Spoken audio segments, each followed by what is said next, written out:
Geng, walaupun semalam Donald Trump kata gencatan senjata bersama Iran selama 14 hari, tak lama lepas tu Iran punya Lavane Oil Refinery kena serangan.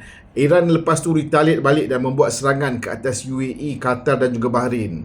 Israel juga semalam melakukan satu serangan besar-besaran dekat Lebanon. Lebih daripada 100 site telah diserang dan lebih daripada 100 orang dikatakan terbunuh ataupun tercedera.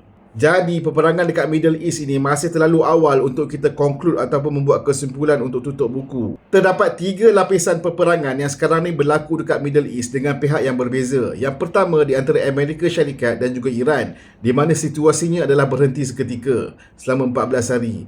Yang kedua di antara Israel dan juga Hezbollah, di mana ia masih lagi aktif sebab Netanyahu kata gencatan senjata itu tidak termasuk Lebanon. Dan yang ketiga di antara Iran dengan negara-negara Teluk, di mana situasinya tidak menentu, anytime saja boleh berlaku serangan di sana sini. Jadi gencatan senjata ini hanya pause pada satu lapisan saja, 2 lapisan lagi masih continue seperti biasa.